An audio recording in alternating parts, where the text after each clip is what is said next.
You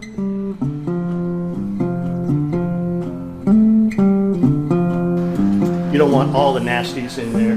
The first jar I collected today I threw away. The first 10 ounces, those are called the 4 shots.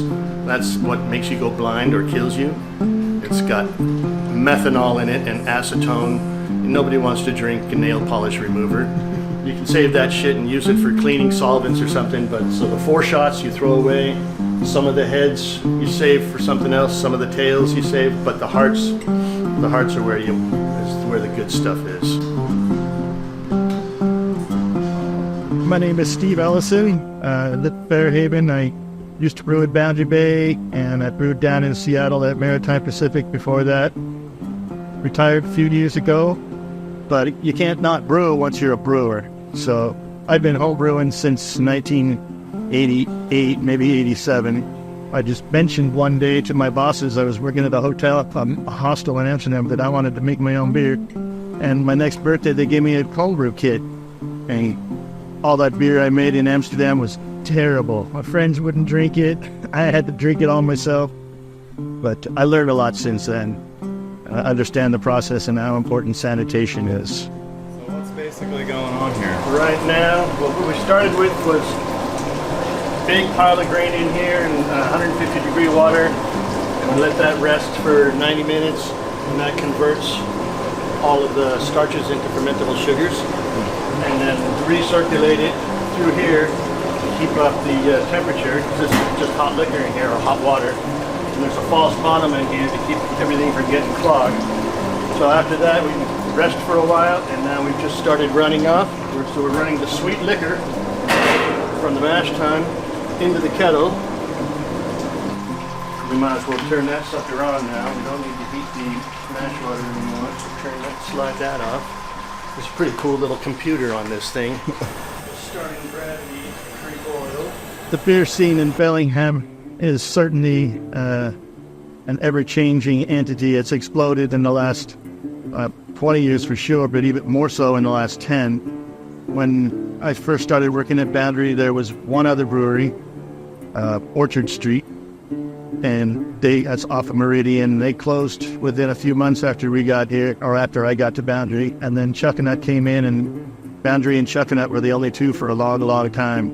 And then Culshin and Wander and Gruff and Stove's Throw, and now there's Outerlands and Menace, which moved down from Ferndale, that new one, El Suanito, which I still haven't been to yet because the line was too damn long for my tacos.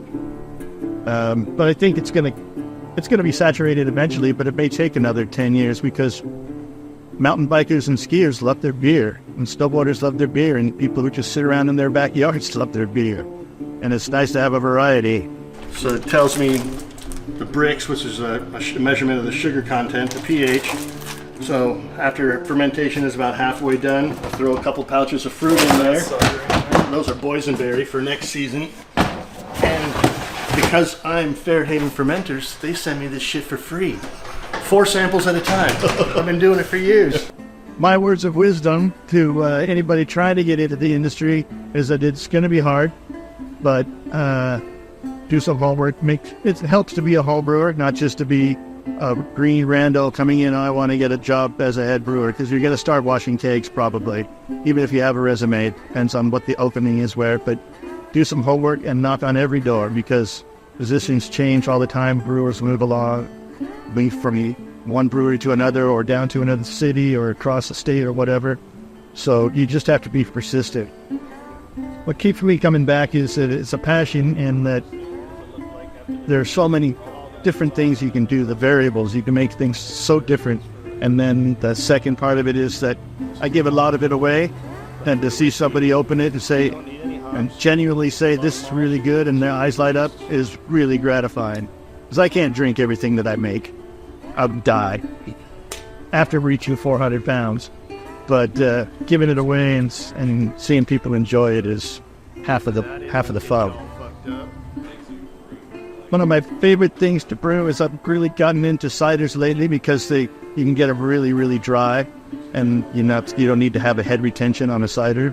But I like to brew a Russian Imperial Stout up around 13%, really dark and thick, give away during the holiday season. And I do mostly Pilsner, IPA, and make ciders these days.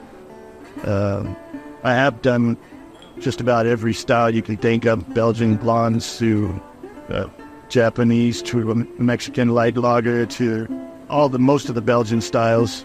But I've settled in on making what people will actually drink. Because if I can't give it away and I don't want to drink it all myself, then I'm just stuck with a bunch of Belgian triple that's too strong for people or that's not their profile.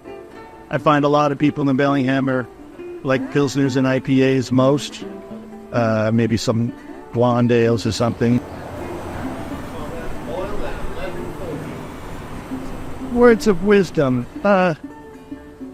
Appreciate the style you're drinking, and if you don't, then move on to something else because there's so many others, and it helps to have the passion for it, to love what you're doing or going to be doing. I'll brew until I can't lift all this equipment anymore, or a 5-gallon keg of beer, and then I guess I'll have to start drinking other people's shit again.